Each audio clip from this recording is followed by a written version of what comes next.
नमस्कार दोस्तों, एक और आपके लिए बेहतरीन हिंदी साहित्य की वीडियो लेकर मैं आया हूं, जिसमें आप अपभ्रंश से संबंधित और आदिकाल को किस किस नाम से किस किस आलोचक ने पुकारा है उसके बारे में गहनता से अध्ययन करेंगे। अगर आप लोगों ने अच्छे से ये वीडियो देख ली और जो मैंने लिखाया उसको पढ़ लिया तो बहुत सारे प्रश्न आप सही करने वाले हो। साथियों, बहुत अच्छी वीडियो लेके आया हूं मैं आज आपके लिए। तो सबसे पहले बात करते हैं अपभ्रंश की।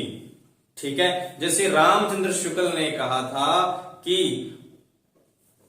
प्राकृत की अंतिम अपभ्रंश से हिंदी का विकास हुआ है।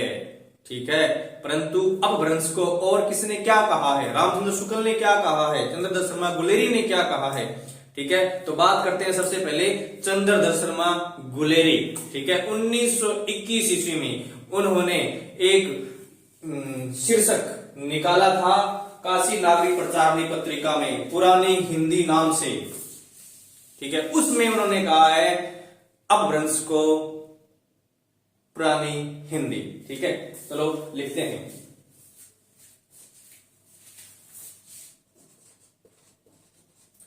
चंद्रधर शर्मा गुलेरी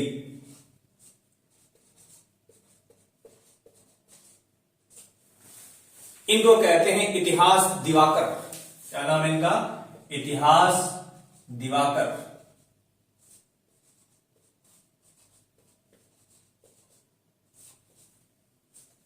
ठीक है, चंद्रधर शर्मा गुलेरी को इतिहास दिवाकर भी कहा जाता है। इन्होंने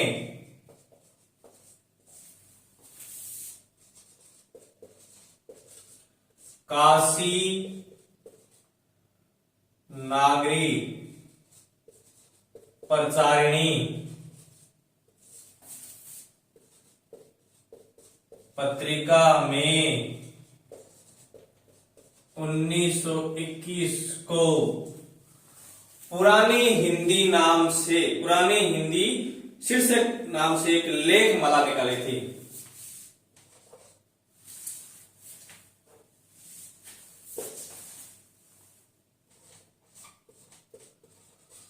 पुरानी हिंदी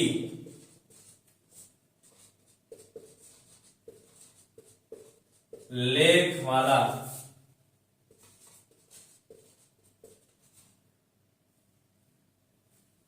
पुरानी हिंदी शीर्षक से एक लेखमाला निकाली थी। पुरानी हिंदी शीर्षक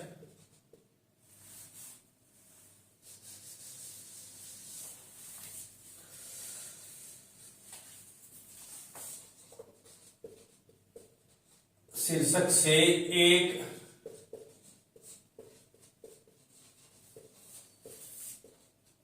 लेखमाला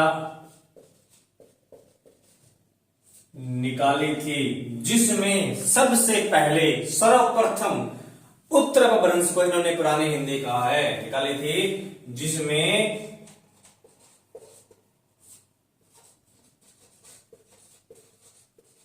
सर्वप्रथम इन्होंने उत्तर अपभ्रंश को पुरानी हिंदी कहकर संबोधित किया है।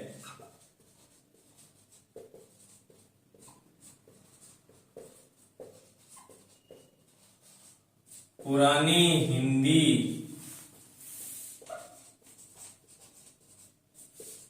कहकर संबोधित किया है। ठीक है, अब सबसे पहले अपभ्रंश को पुरानी हिंदी किसने कहा है? ठीक है, किसने कहा है? चंद्रधर शर्मा गुलेरी ने। ठीक है, उत्तर अपभ्रंश को पुरानी हिंदी कहकर संबोधित सबसे पहले किसने किया था? चंद्रधर शर्मा गुलेरी ने किया था। कब किया था? 1921 में। प्रचारित लेखमाला थी, मतलब लेख का नाम था पुरानी हिंदी। किस नाम से लेख था? पुरानी हिंदी 1921। सबसे पहले अपभ्रंश को पुरानी हिंदी कहने वाले चंद्रधर शर्मा गुलेरी थे। कई परीक्षाओं में ये प्रश्न पूछा गया है और महत्वपूर्ण है। मैंने पहले भी आपको कहा है कि जो महत्वपूर्ण होगा वही लिखाऊंगा, ज्यादा नहीं लिखाऊंगा। ठीक है, अगली बात जो है वो रामचंद्र शुक्ल की आ रही है। वो क्या कहते हैं, उन्होंने पुरानी हिंदी को प्राकृताभास हिंदी कहा है। ठीक है, 2 नंबर पे है रामचंद्र शुक्ल। इन्होंने पुरानी हिंदी को प्राकृताभास हिंदी कहा है।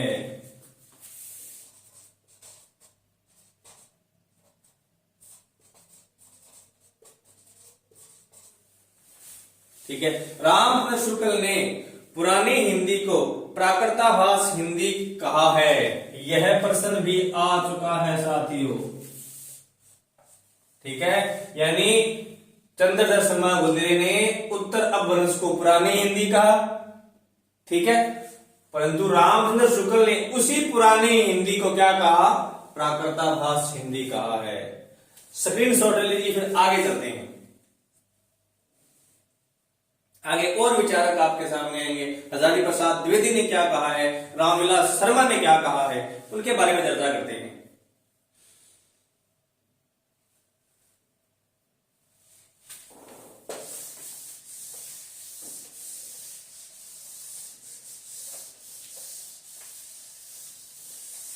आगे आते हैं हजारी प्रसाद द्विवेदी।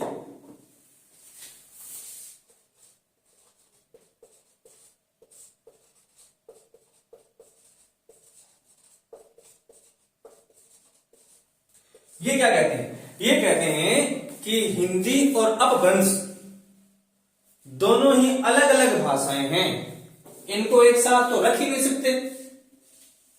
ठीक है, लेकिन अलग अलग जरूर है, लेकिन दोनों को क्या माना है, निकट माना है। यानी हिंदी और अपभ्रंश अलग अलग है, परंतु दोनों आपस में क्या है, दोनों निकट है। अतः इनका विचार है कि अपभ्रंश को भी हिंदी साहित्य में शामिल कर लेना चाहिए। ठीक है, तो इन्होंने हिंदी और अपभ्रंश को अलग अलग माना है, परंतु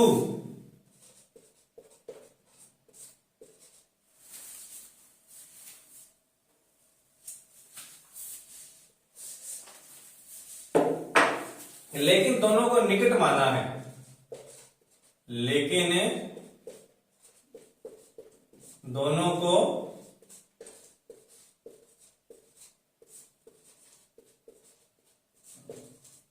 अलग अलग जरूर है, परंतु दोनों है निकट, निकट माना है। अतः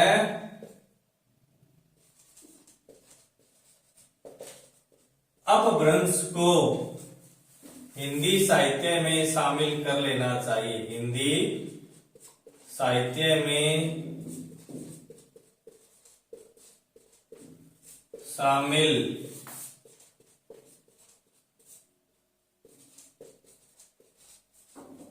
कर लेना चाहिए। इन्होंने हिंदी और अपभ्रंश को अलग अलग माना है, लेकिन दोनों को निकट माना जाता है। अपभ्रंश को हिंदी साहित्य में शामिल कर लेना चाहिए, ये इनका विचार था। ठीक है, अब शुक्ल जी क्या कहते हैं, शुक्ल जी ने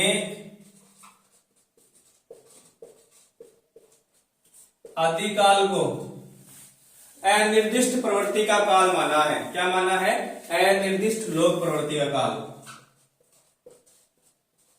अनिर्दिष्ट लोक प्रवृत्ति का काल। शुक्ल जी ने आदिकाल को अनिर्दिष्ट लोक प्रवृत्ति का काल माना है। ठीक है, यह प्रश्न आ चुका है, पूछा गया है कि अनिर्दिष्ट लोक प्रवृत्ति का काल आदिकाल हो किसने कहा, तो वो कहा है रामचंद्र शुक्ल ने। और हजारी प्रसाद द्विवेदी तो इस काल को क्या मानते हैं, व्याघातों का काल। हजारी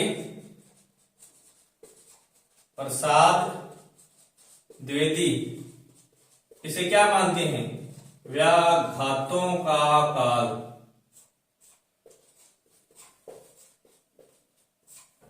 ठीक है, हजारी प्रसाद द्विवेदी ने इसे व्याघातों का काल कहा है, जबकि शुक्ल जी ने आदिकाल को क्या कहा है, अनिर्दिष्ट लोक प्रवृत्ति काल कहा है। दोनों ही बातें बहुत ही महत्वपूर्ण है परीक्षा की दृष्टि से।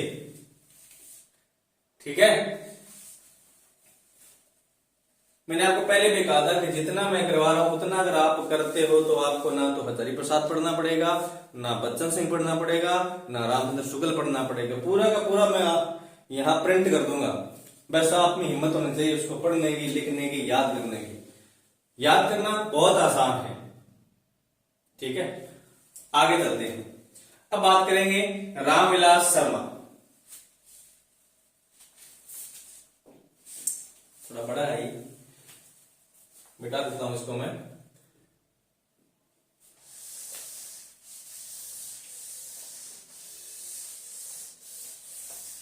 द्विवेदी जी की बात हो गई, शुक्ल जी की होगी, गुलेरी जी की होगी। अब बात आती है रामविलास शर्मा की।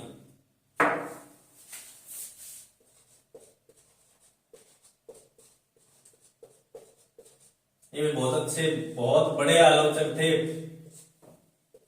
प्रगतिवाद के आलोचक माने जाते हैं रामविलास शर्मा। इनका ग्रंथ है भाषा और समाज।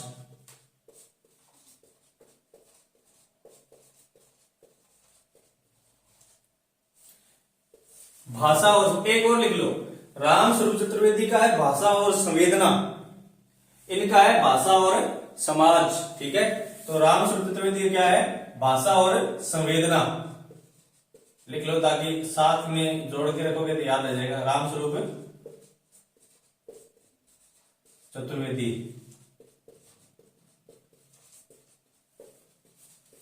इनका है भाषा और संवेदना। ठीक है, और इनका है भाषा और समाज। तो रामविलास शर्मा अपने ग्रंथ भाषा और समाज, इसमें क्या कहते हैं, ये कहते हैं कि अपभ्रंश और हिंदी दोनों पृथक भाषाएं हैं।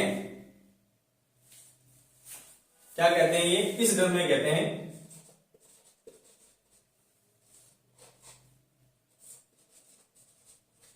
इनका कहना है कि अपभ्रंश और हिंदी दोनों पृथक भाषाएं हैं।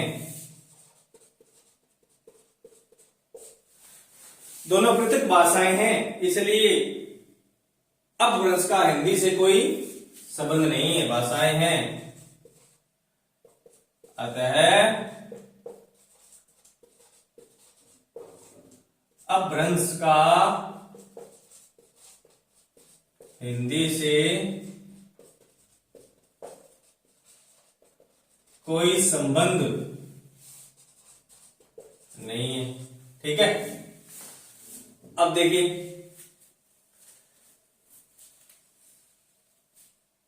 चंद्रधर शर्मा गुजरी ने तो उत्तर अपभ्रंश को पुरानी हिंदी कहकर टरका दिया। शुक्ल जी आते हैं, शुक्ल जी कहते हैं कि यह जो पुरानी हिंदी है ना, यह क्या है, यह प्राकृताभाष हिंदी है।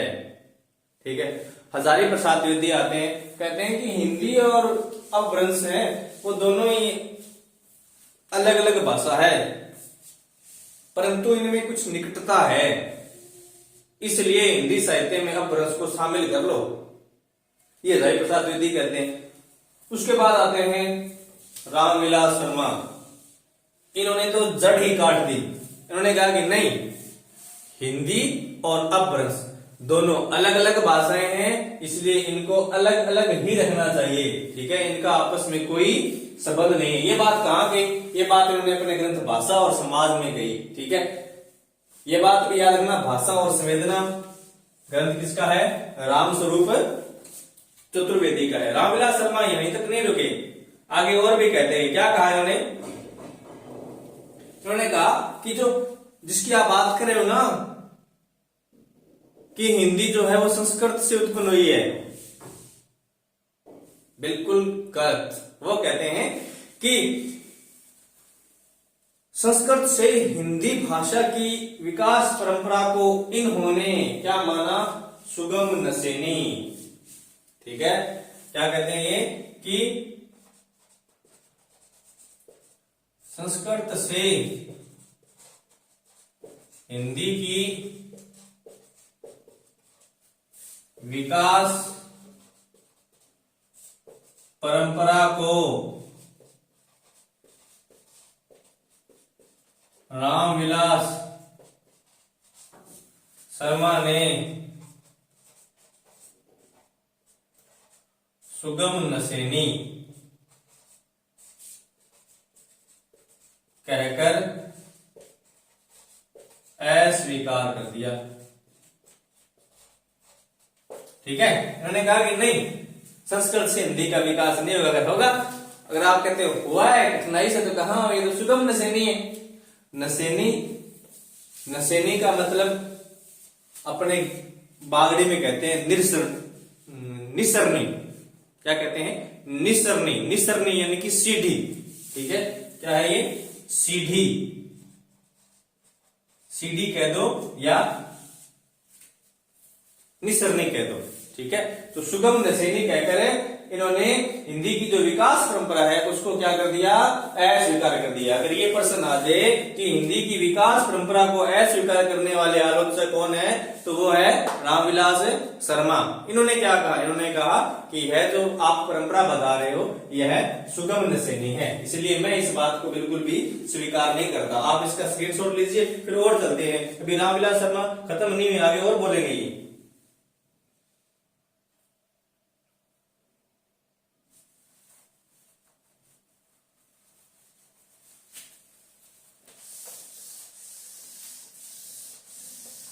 अब क्या कहते हैं आगे?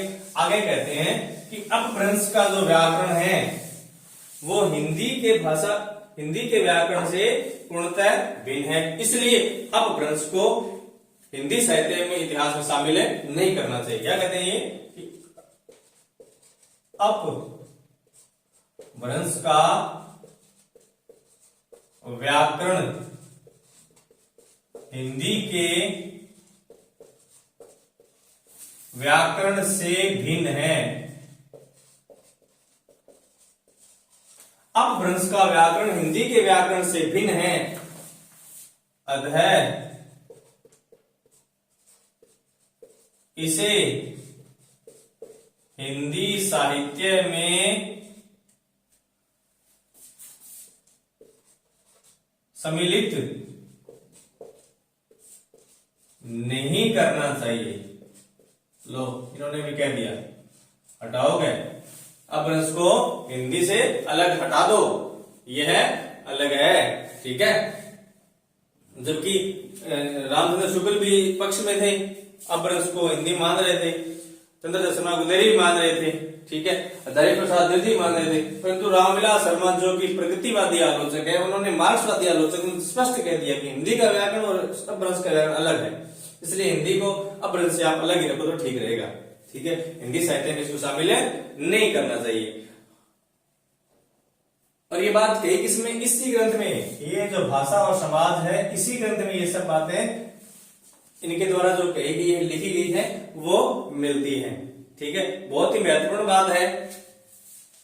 ठीक है, बहुत ही महत्वपूर्ण बात है कि अपभ्रंश का व्याकरण जो है वो हिंदी के व्याकरण से पूर्णतः भिन्न है। भिन्न क्या? पूर्ण रूप से ही भिन्न है। ठीक है, इसलिए उसे हिंदी साहित्य में शामिल नहीं करना चाहिए। ठीक है, तो यह प्रश्न भी नेट की परीक्षा में पूछा गया था कि किसने हिंदी के व्याकरण से अपभ्रंश के व्याकरण को अलग मानते हुए उसे हिंदी साहित्य में शामिल न करने की अनुशंसा की थी। ठीक है, तो वो कौन था? रामविलास शर्मा। ठीक है, आगे और देखिए, इसको आप मतलब इंपॉर्टेंट ही कर लीजिए, इसको आप महत्वपूर्ण कर लीजिए। ठीक है, आगे जो मैं आपको लिखा रहा हूं वो कॉलेज लेक्चर परीक्षा में आ चुका है।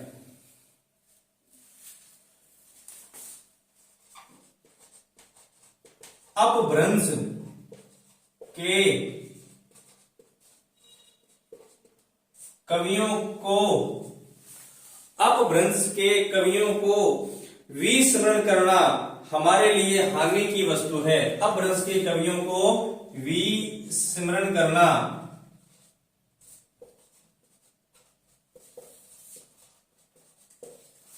हमारे लिए हानि की वस्तु है।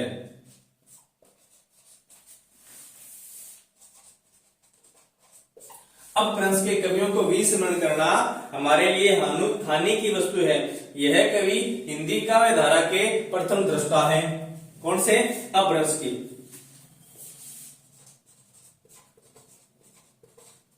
कवि हिंदी काव्य धारा के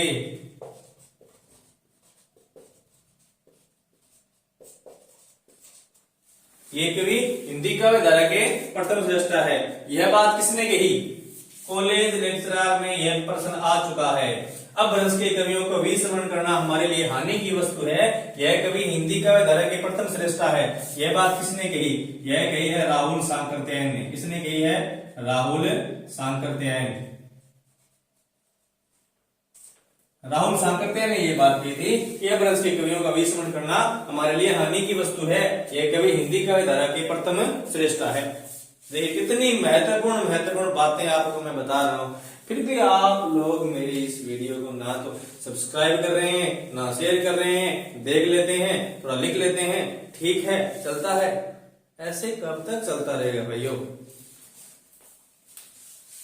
आगे आगे लिखिए।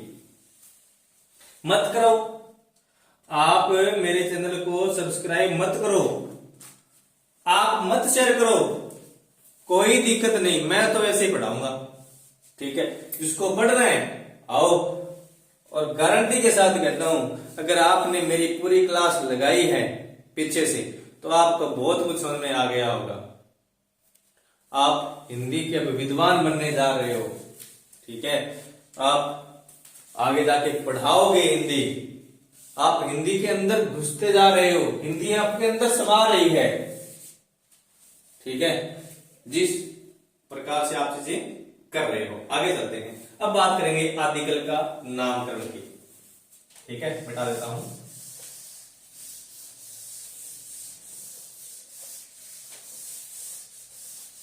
आदिकाल के नामकरण। आदिकाल को किसने क्या कहकर पुकारा है?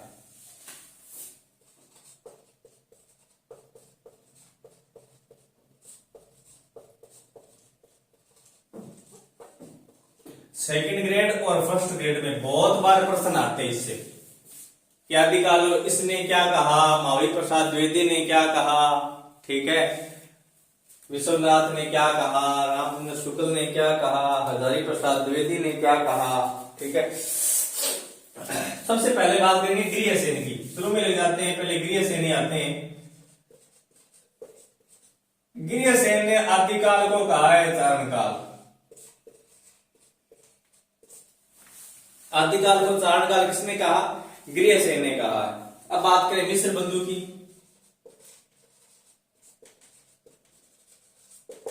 इन्होंने आदिकाल को कहा है आरंभिक काल। मिश्र बंधुओं ने आदिकाल को क्या कहा है? आरंभिक काल। बात करेंगे रामचंद्र शुक्ल की।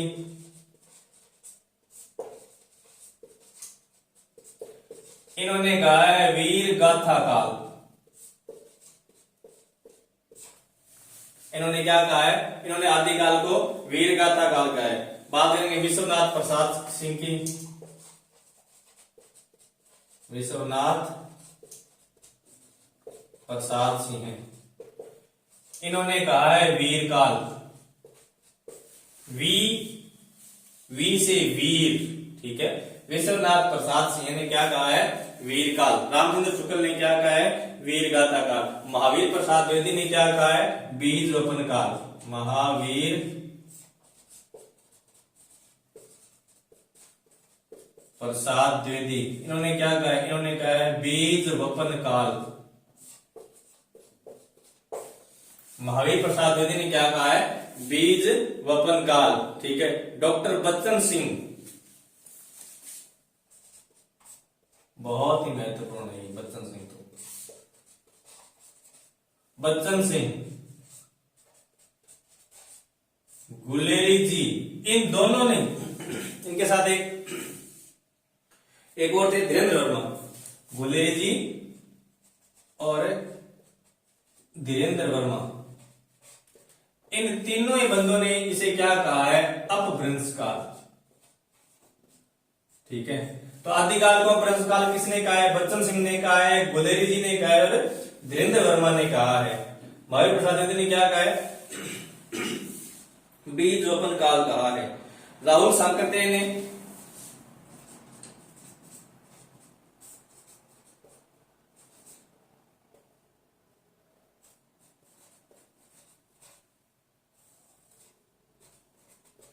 सिद्ध सामंत काल,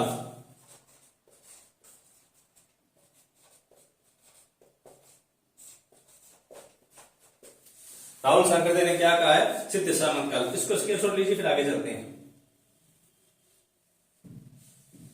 इन्होंने जो माना ना सिद्ध सामंत काल, इसको सीनियरिटी में 2 नंबर मिला है, यानी 2 नंबर पे यही रहा है।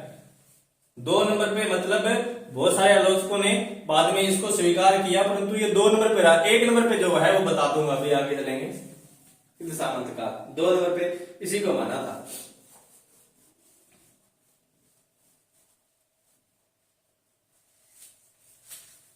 चले आगे।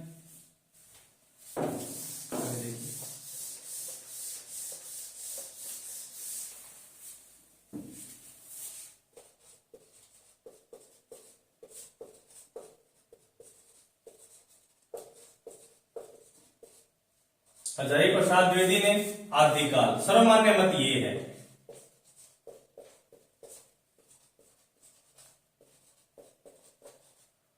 सर्वमान्य मत या कह दो 1 नंबर पे। ठीक है। सिद्ध सामंत काल राहुल सांकरतेन का 2 नंबर पे है। हजारी प्रसाद द्विवेदी जो आदिकाल का है वो सर्वमान्य मत है, वो क्या है? 1 नंबर पे। इसको सभी ने स्वीकृति दी है। राम कुमार वर्मा ने,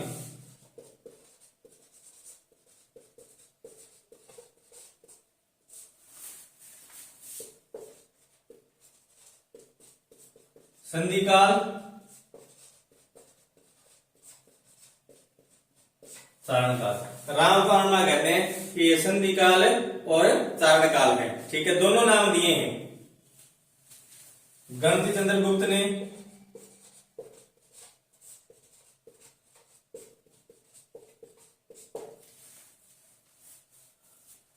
प्रारंभिक और शून्य काल,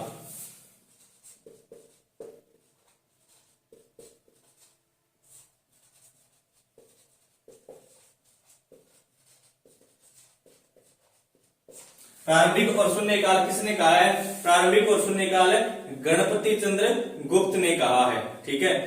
कमल कुल श्रेष्ठ, कमल कुल श्रेष्ठ अंधकार काल कहा है।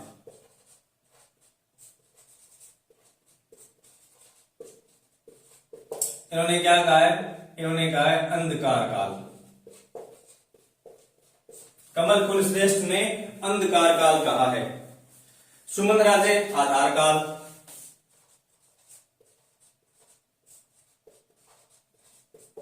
इन्होंने क्या कहा? आधार काल। सुमन राजे ने क्या कहा है? आधार काल कहा है। ठीक है। वासुदेव सिंह उद्भव काल,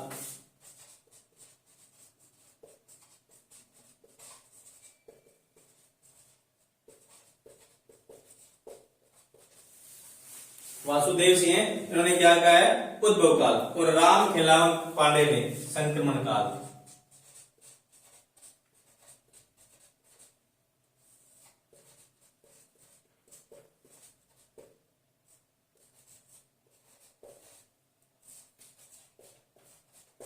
ये लो साथियों, आदिकाल का जो नामकरण है वो इस प्रकार से, जो मेरे पास मौजूद थे 14 व्यक्ति, 14 आलोचक जिन्होंने आदिकाल को अलग अलग नाम दिए हैं, वो मैंने आपके सामने छाप दिए हैं। ठीक है। अब इनको याद करना वो आपकी जिम्मेवारी। बहुत सारी किताबें नहीं पढ़नी, सारा का सारा मैटर यहां दे रहा हूं मैं आपको। ठीक है।